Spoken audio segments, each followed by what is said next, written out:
The broadcast is now starting. All attendees are in listen-only mode. Good morning, ladies and gentlemen, and welcome to this morning's Toolbox Talk.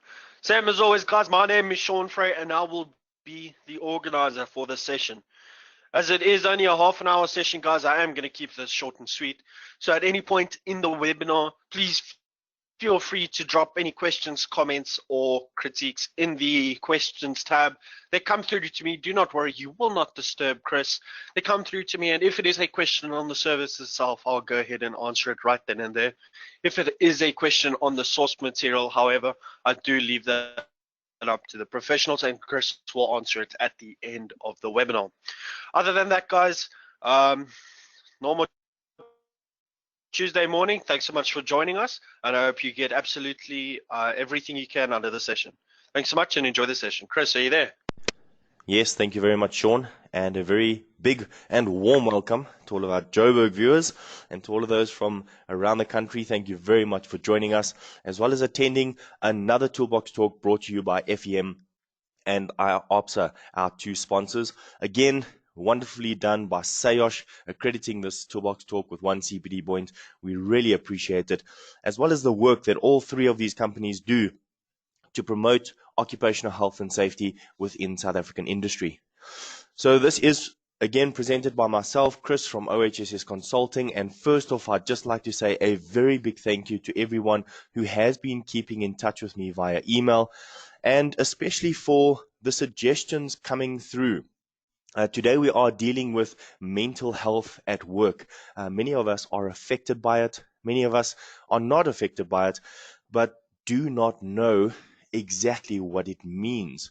So we are going to take a look at mental health, a few symptoms, what we can do, and then a couple of suggestions that we have found on really assisting us in dealing or coping and hopefully even eliminating the stresses that we are finding causing depression, anxiety, or low work performance in our environment.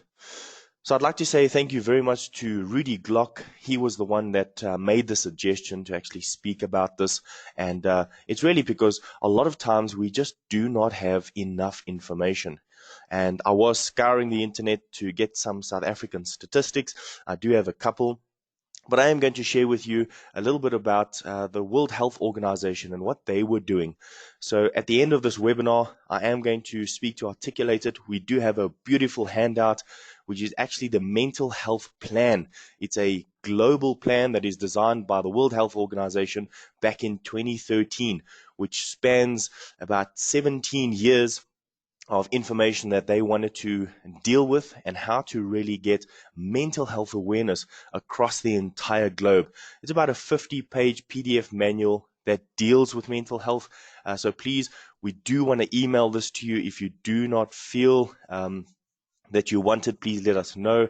You can get in contact with me as well. But what we are going to do is email it to each one of the attendees here today so that you do have a copy of this World Health Organization Mental Wellbeing Initiative. But let's get started with mental health. Well, first off, what is health? Well, the definition of health is a state of complete physical, mental, and social well-being. It is not merely the absence of disease or infirmity. Now, oftentimes, and perhaps it's happened to you like it has happened to me before, where you meet someone who seems totally okay. They seem healthy physically, mentally, and even socially, and even in a social context, they seem to be very outgoing. A little bit later on, speaking to people that are very close to them, you find out that this person actually suffers with severe depression. And you're actually shocked because that's not the person that you remember seeing or remember dealing with. And that is because that person has had to cope with that situation for so long that they do very well in social environments, but inside, they're actually not doing well. So we want to encourage all of you to take mental health seriously. It is an actual problem. And many times it's just because we don't understand it that we do not know how to deal with it. Mental health issues are huge because it includes things like work-related stress. But we'll let the figures speak for themselves. Now, I mentioned earlier that we did take a look at some of your South African statistics, and it's 1 in 3. 30% of South Africans will suffer from a mental disorder in their lifetime. 30% of the people around us will suffer from a mental disorder. This is the same in the UK. 3 out of 10 employees in the UK have a mental health related problem in any given year. Most disorders are related to anxiety, stress, as well as depression. The cost to this, now the only reason why we are actually using the UK here is because they've got a very effective way of monitoring these type of statistics, a lot better than we do here in South Africa. But the cost to them was 105 billion pounds in the UK. That is a staggering amount of money, and these add up to 91 million days of work per year. This is astronomical amounts of work-related absenteeism and cost to economy because of work-related stress or mental problems.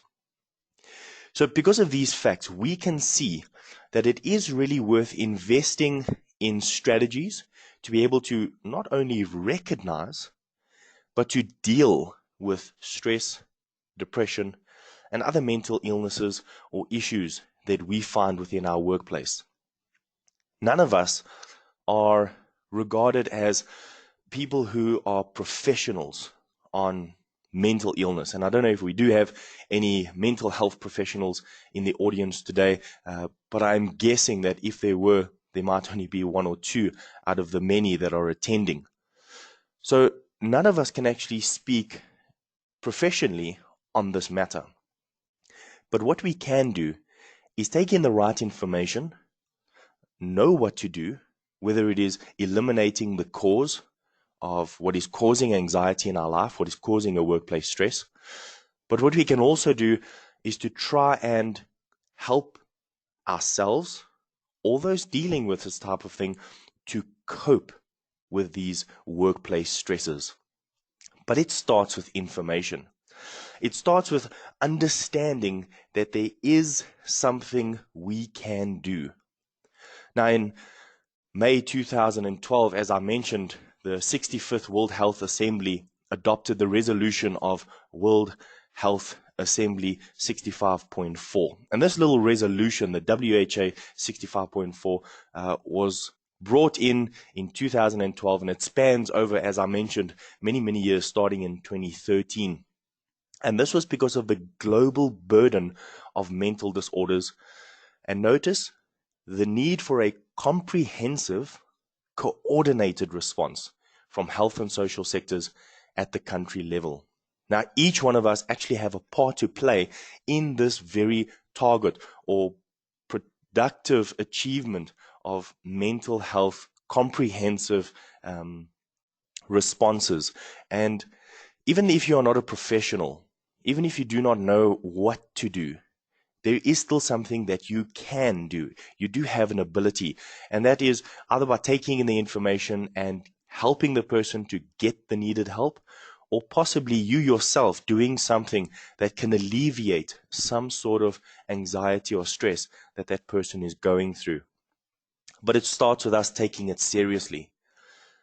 If you are like me and you do not suffer with a mental issue or with depression or anxiety, and oftentimes you do feel anxious or stressed out, it happens to all of us, but I'm talking about a real problem, then, as I mentioned, like me, you might feel in the beginning that the person should just pull themselves towards themselves, get over yourself. You just got to think positively. And well, after doing a lot of research and also dealing with people who had these types of situations, it's gradually taken me many, many years to actually understand, and even today I still don't understand it, what they are actually going through. But it has helped me to help them cope, purely because I have the right information. So what does this mean for you and I today, going through this toolbox talk of mental health in the workplace? Because really it's affecting each and every one of us out there, whether we are personally affected by a mental health issue or we see somebody in our working environment that is. Well, we want to achieve a state of well-being in which each individual realizes his or her own abilities, that they can cope with normal stresses of life, that they can work productively and fruitfully, and most importantly, that they can make a contribution, small, medium, or large, to his or her community. And that's my understanding that a healthy body and a healthy mind will equal a happy life. But it starts with each one of us here today. All of us have the ability to train and have a healthy body, have a healthy mind, and then push toward a healthy life.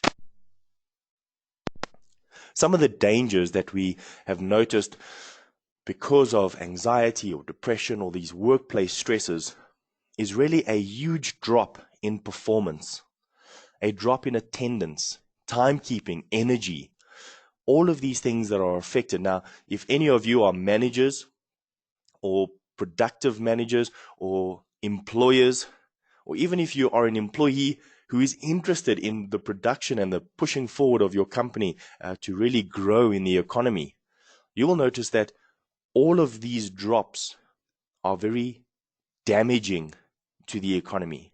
Lower performance means lower bottom end of your budget line. Attendance at work means increased payments to hire staff that are temporary. Inadequate timekeeping or a drop in timekeeping means incoordinated work efforts, and no energy, once again, just means poor performance.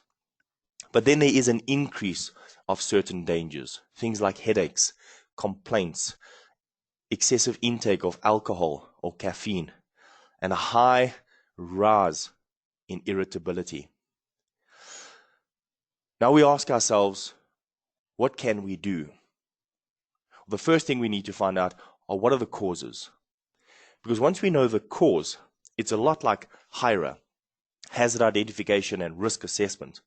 If you identify the hazard, you are able then to assess the risk, and then you can adequately and effectively put in a control measure. But it starts with information. So what are some of the causes? Well, things like low pay, impossible deadlines, or having too high a workload, and even, as you notice a little bit later, too low a workload and not enough challenges. Bad working conditions, exposure to noise, heat, overcrowding, things that really create an unsafe working environment. Again, we will stress to you, a safe working environment is a productive working environment. Safety is not there to hinder production. In fact, having an unsafe working condition is the cause of poor production. Having a safe, healthy working environment is the cause of increased production. Some other causes of workplace stress, anxiety is if your skills are underutilized, if there is a high uncertainty because of job insecurity, not feeling valued in our community, in our workplace, or even in our own relationships. Having poor support from management, colleagues, especially the leaders in the company. And then having a low feeling of control over our workplace tasks.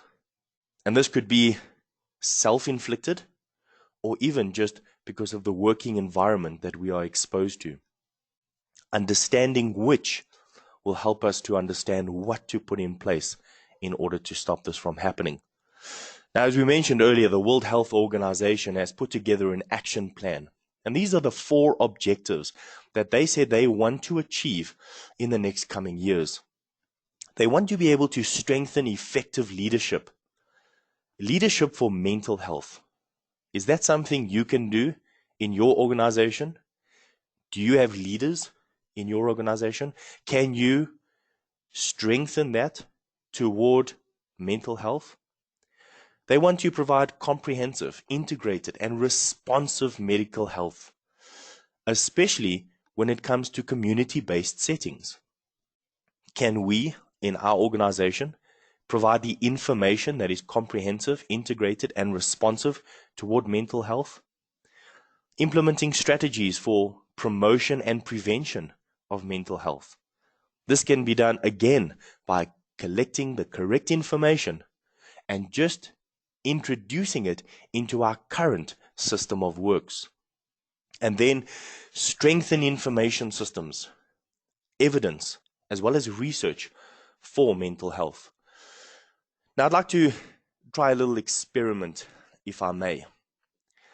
Many of you will now see a black screen in front of you. Don't worry, that is my side. I've made the screen black, and that is to just put you into a little bit of a situation. All of us are affected by it. It's power outages. How does that make you feel? Irritated, upset. We're not happy with the current state of where it is going with our power supplier. But I'd like to ask you, what do you do individually, personally, when you have a power outage? Now, many of us have that natural reaction where we start thinking, did I pay my bills? Have I put more onto my prepaid electricity? Or is there a trip somewhere? But naturally, our reaction is to walk over to the window, move the curtains aside and look outside and look at all of our neighbors. And we say, well, wow, there's power outages in the entire area. Now, how does that make you feel? Well, many of us are still irritated with the situation that we are in, isn't it? We feel that we wish we could rather just have electricity. And why can't they just sort it out?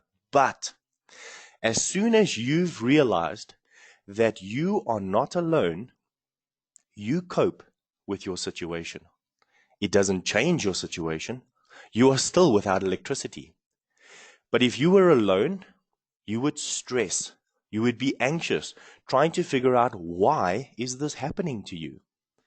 But the minute you exposed yourself to the information on the outside world, realizing that you were not alone in that situation, although it didn't change your situation, it made you cope. Because then what you did was, well, got out the candles, the gas stove, you made yourself a cup of tea, or perhaps you started reading or talking as a family instead of watching TV. So really, the point that I'm trying to get across here is we sometimes may not be able to change our situation, but the information of knowing that we are not alone in the situation that we are facing can help us to cope. It can help us to relax and realize there is nothing you can do at that time. But knowing that you can ask for help is really something that is of a big assistance to many suffering with mental issues. And if you are one of those, it's okay to ask for help. It's a very delicate matter, mental health, helping an individual at the workplace who perhaps goes or experiences stress or other mental issues. But please, it is best done as early as possible. When caught early, people can make a full recovery. Encourage them to seek professional help. Make them feel understood and supported. If you don't have a workplace program or an organizational program to deal with mental issues, help them to get professional counseling. And of course, as much as possible, try to remove the cause of stress for those individuals. So you can be on the lookout for these certain physical symptoms or psychological or behavioral symptoms, such as fatigue, headaches, gastrointestinal upsets, dermatological disorders, depression, anxiety, increased irritability, feelings of being overwhelmed or unable to cope, an increase in sick days, aggression, a drop in work performance, lower tolerance of frustration and impatience. All of these combined, and sometimes this could be symptoms of a completely different disorder, but many times it is because of a mental issue such as depression, anxiety, or even advanced workplace stress. None of us want to go through a situation like this. So there are 11 things that you can do, 11 ways to eliminate stress at work. And perhaps you want to take notice of these. There's also 7 suggestions that I'm going to give you straight after this to really see what you can do in your workplace to either prevent, manage, or cope with the current situation that you may be facing. The first thing that we want to do is to act rather than react. And many of us will understand the importance of being proactive towards our approach to any type of situation instead of reacting, since normally what happens is because we have an increase of emotions at that time, we tend to really overreact, and this is not a good thing. I've had it at many times where I've overreacted, and only later you stop and think, wow, I really shouldn't have reacted that way, which is a cause for concern. There is something that I should be doing to assist myself before I can assist somebody else. And so this would mean that we need to identify aspects of the situation that we can control, as well as the aspects that we cannot control. And this means we need to be calm, realistic, and take the time to understand this. So start by taking a deep breath. Eliminate the interruptions that you are currently facing. And then focus. Schedule your day. Know how much energy you have, and then what are the priorities that you need to keep right. Very important. Eat right and sleep well. Remember, a healthy body as well as a healthy mind will give you a happy working environment. Perhaps we need to change our story. We need to sometimes take a step back and change our perspective. Look at the bigger picture. We need to cool down, calm down, refrain from overreacting. We then need to identify what stresses or anxiety is self-imposed. What are we doing that is creating that problem? Prioritize your priorities. Are they actually in the right priority? Well, if you don't know how to do that, time management, safety, production, all of them will work hand in hand. Then reset your panic button. We sometimes stress out immediately over a situation, and we just need to remain calm, breathe, and focus. And you can be your own best critic. Now, how do you do that? How can you take a situation that you possibly have faced or something that you have never faced before and criticize yourself over how you are going to react to that situation? Well, it's by actually taking a proactive approach. Now, here I'm going to give you 7 suggestions on what you can do to look after your own stress or anxiety within the workplace, as well as others that you have identified that could potentially have the same symptoms of someone who is facing mental illness or mental illness issues at the workplace. For the first step, what we want to try and do is to track our stresses. And this may seem silly, but keep a journal. Identify situations and just write them down that created the most stress for you.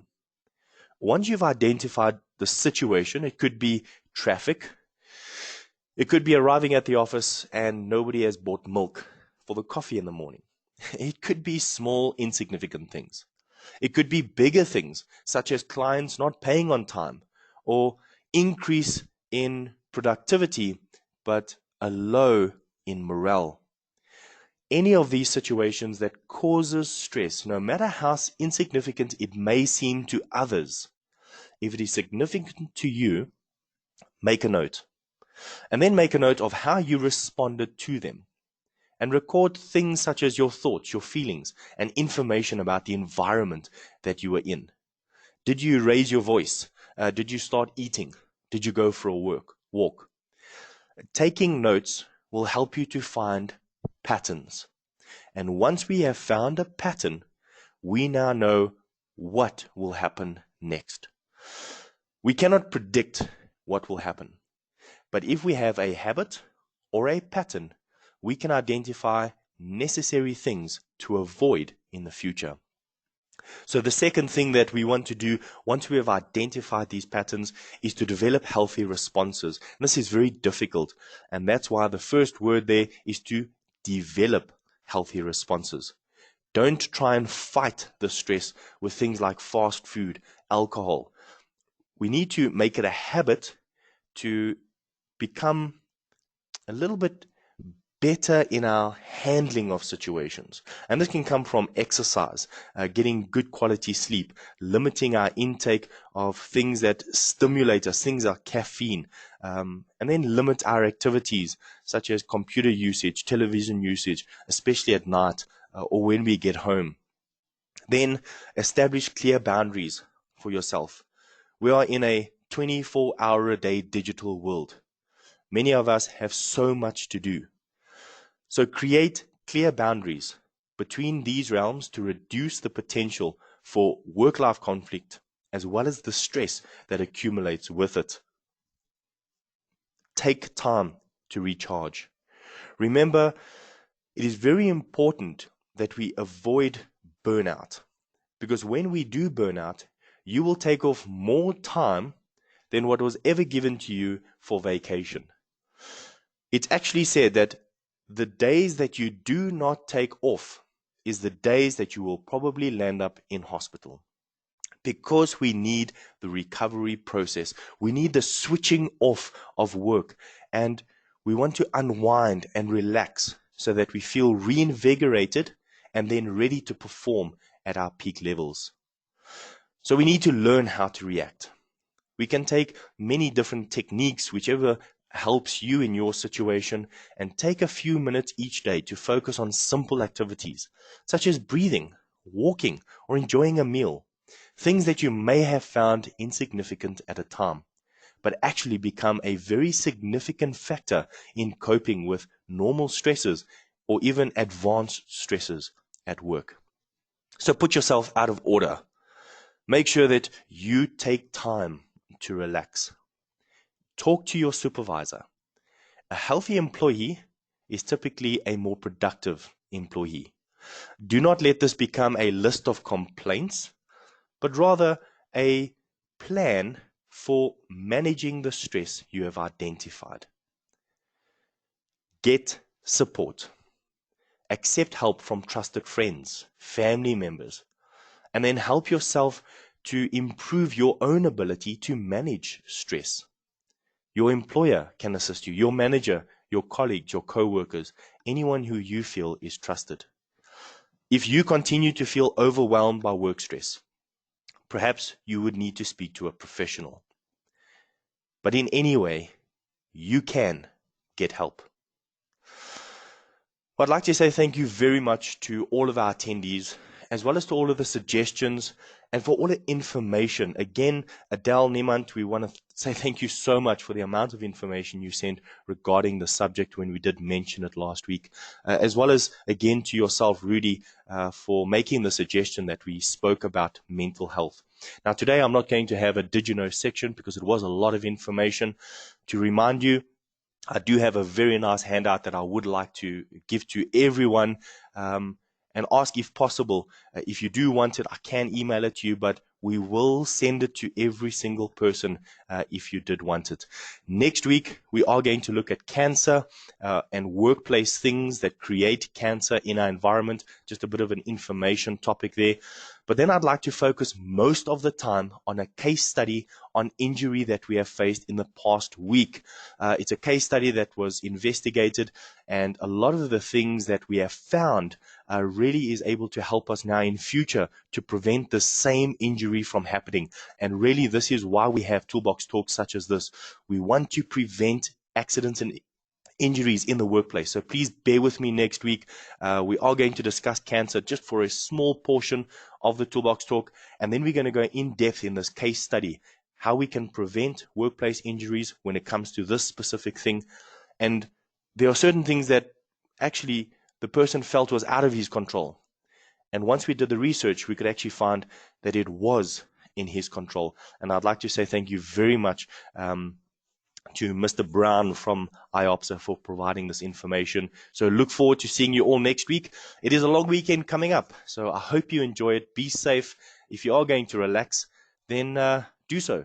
Switch off, put yourself out of order, and have a good, mentally healthy long weekend coming up. So that's all from our side, Sean. I'll hand it over back to you. Thank you.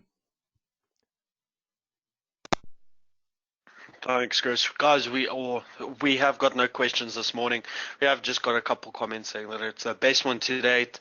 Thank you for a very interesting session. Looking forward to receiving the info on mental health. Regards, and thanks. This was brilliant. So, Chris, the audience does definitely show a very positive attitude or point of view on this webinar this morning. So I do think it was one of the better ones leading up, but it's so hard to choose when you have such high quality every morning, Chris. But thanks so much, guys, for joining us this morning. Thanks, Chris, for taking the time to actually prepare this, and thanks for presenting this morning. I hope to see everyone same time next week. Thanks so much for joining us. Thanks, Sean. Goodbye, everyone.